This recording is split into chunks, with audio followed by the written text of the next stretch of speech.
So in the NHL playoffs, what have we learned? We've learned that slashing is subjective, holding doesn't count, and germs are more important to the NHL than concussions. Go figure. Well, as bad as the officiating has been, the Bruins haven't helped much either. Secondary scoring doesn't exist, as it's primarily the power play and the first line, Pastrnak, Bergeron, and Marchand, who are the only people actually doing anything on the ice, with a few exceptions, Jake DeBrusk, Charlie McAvoy, Torrey Krug, who will not play tonight, as he got taken out in game number 4. More likely than not, he broke his ankle, and that was just a very tough way to fall. So, game 5. Boston has their backs against the wall. They need to help themselves out, and I know I'm not ready to quit just yet.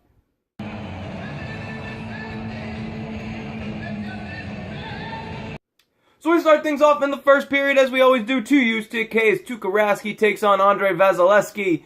As I mentioned before, no Torrey Krug. Ryan Donato is still in the lineup.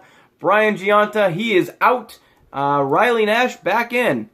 That is it for roster moves, as Danton Heinen remains out. And we start things off on the power play for Boston towards the end of the period. It was a 5-on-3 for a while, as Pastrnak glided down the zone and he causes McDonough to get a tripping penalty, which he did about twice in this game. The speed of Pastrnak really affecting the Tampa Bay defenseman. And during this power play, all you could scream is, "Do something! Do something! Do something!"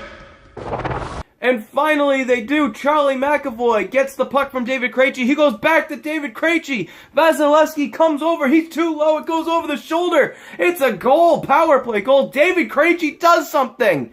For the first time in 10 games, he puts the puck in the back of the net. Makes it a 1-0 hockey game as we go to the second period. And in the second period, it's a bad clear by Kevin Miller. Remember what I said earlier about Boston not helping themselves out. As Miller doesn't clear, it goes, rebound goes to David Krejci. He can't clear it. It finds its way to Braden Point, who after game 1 has been a force for Tampa. And Rask is way too aggressive, way out of the paint. And Point just puts it right past him, makes it a 1-1 hockey game. And here comes, yet again, more NHL officiating controversy.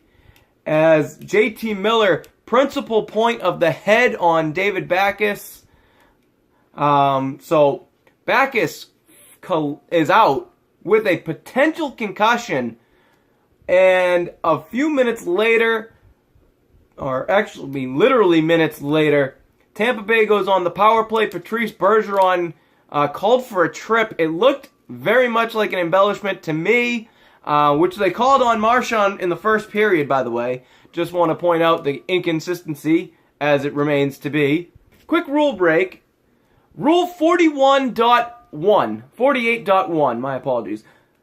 Illegal hit to the head. Lateral or blindside hit to an opponent where the head is targeted and or the principal point of contact is not permitted.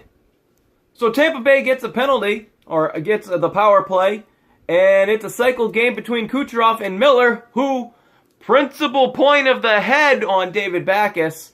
To put the cherry on the cake, JT Miller gets the power play goal, even though he probably should be in the penalty box, and probably, or possibly should be ejected from the game for a hit to the head on David Backes, which caused Backes to not be able to play for the rest of the game. Concussions, they're real. The NFL does something about them, and the MLB does something about them. The NBA even does something about concussions. NHL concussion, it's against Boston, who cares? Moving on. Bullshit! So it's a 2-1 lead for Tampa. They go to the third period, and Boston just pouring it on. Eventually getting a power play, but they can't get anything done on it. Minute 33, they pull the goaltender. And Anton Stralman, off an defensive zone face-off win, just finds a lane and throws it all the way down the ice into the empty net. A 3-1 win for Tampa Bay. that is it. The season is over for the Boston Bruins, and just a rough way to lose it. So just a quick recap of the series, by the way, and why most Boston fans are very frustrated.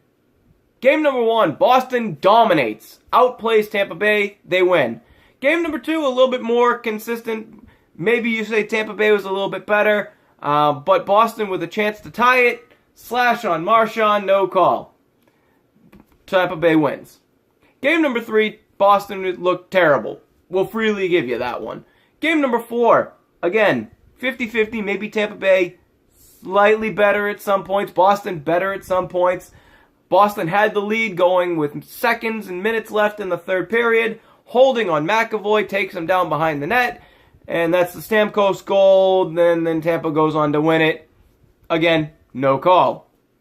Game number 5, illegal hit to the head on David Backes, and the guy who hits him puts it in the back of the net. Again, no call. This is why we're frustrated. So anyway, good season for Boston as they finish in the second round of the playoffs. For a team that wasn't expected to do much, I say this is slightly an accomplishment, as they were better progressively than they were last year, standing-wise. But yeah, interesting to see what we will see going forward into the second year under Bruce Cassidy, and kind of the third year where they're go a little bit more with a different style with the youth movement in Boston. As they continue this youth rebuild. A bit of suggestions, if I may. I know you re-signed him for a year, but you eventually will have to move away from Zdeno Chara. Is Rask part of this plan going forward? That's a big question mark. And more importantly, can we please get rid of David Krejci? I know he did a thing in this game, but he was gone this entire series. He was gone for a majority of the Toronto series. In fact, he turned a puck over a lot more than he made good offensive plays. Anyway, that's going to do it. I'm going to try to find ways to keep this channel relevant during the off season, as I usually do. So if you have things you would like to see, maybe you want me to talk about kind of the playoffs as a whole, I'll give you my thoughts on that when the playoffs are over. I will be periodically on Twitch. That's in the description down below, so you can check that out. Yeah, that's about all I got. I'll figure out something. We might do some other things on this channel during the off season, so look out for those. And we'll see you next season on the Bruins Recap Show.